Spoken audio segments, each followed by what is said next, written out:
Welcome everybody. In previous sessions, we've covered the major roles of glutathione, those being summarized by the acronym IDEA. Just to remind you, the I stands for the immune system, the D for detoxification, the E for energy, and of course A for antioxidant. In this video, let's take a much closer look at something precious to all of us, E for energy, and how glutathione is so critical to keep us going strong throughout the day.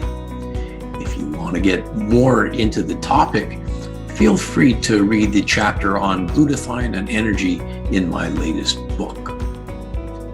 There are so many ways in which glutathione gives you energy, from simply improving your health to more complex explanations on a tissue level like muscle strength, to a cellular level like the elimination of toxins, and even right down to a molecular level where things like a single atom or electron are considered.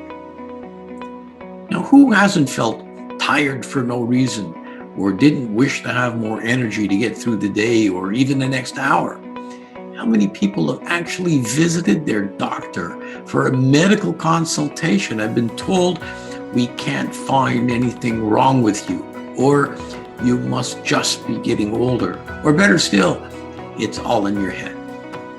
All of these at times may be true, but as science and research has taught us over the past little while, we absolutely need to consider glutathione as part of the process.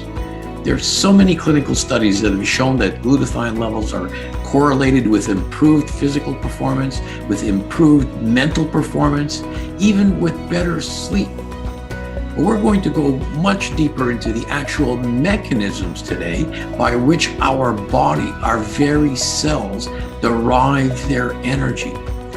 So a little biology lesson would be appropriate here.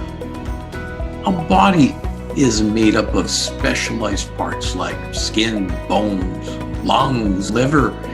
Each of these components are constructed of unique tissue, and each of these tissues are made up of specialized cells.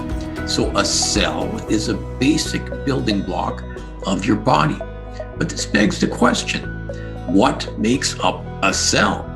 Well, each cell itself has its own unique parts. Some for storing genetic information, like the nucleus of a cell, some geared to manufacture proteins, like our ribosomes. So is there a cellular machine devised to produce energy? In fact, there is. It's called a mitochondria. Of course, although our mitochondria play a number of different roles, think of these mitochondria like little batteries which are needed to provide power to the cell in which it lives. Cells that sit around not doing much, like a fat cell, have very few mitochondria. Liver cells, which are actively metabolizing biochemicals 24/7, can have thousands of mitochondria because they require more energy. Without getting into a complicated discussion of biochemistry, let's look at a few basic truths about energy production. Whether it's a nuclear station or a campfire, energy production always results in two consequences. Number one, heat, and number two, waste products. Consider a gasoline engine. It requires water cooling, or the engine will eventually overheat, and it requires an exhaust to carry away the burnt fuel. Our mitochondria are not dramatically different. As they produce energy for our cells, they too produce excess heat and waste products in the form of free radicals.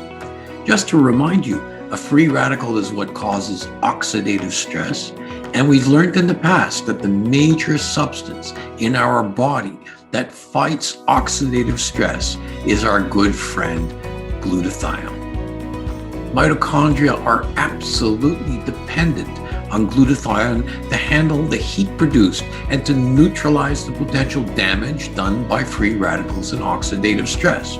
It's our master antioxidant, the glutathione, once again to the rescue. Without it, our mitochondria literally would burn up and stop functioning. The easier our cells have access to good supplies of glutathione, the better our energy production will be. Keep your engines running cool. To health.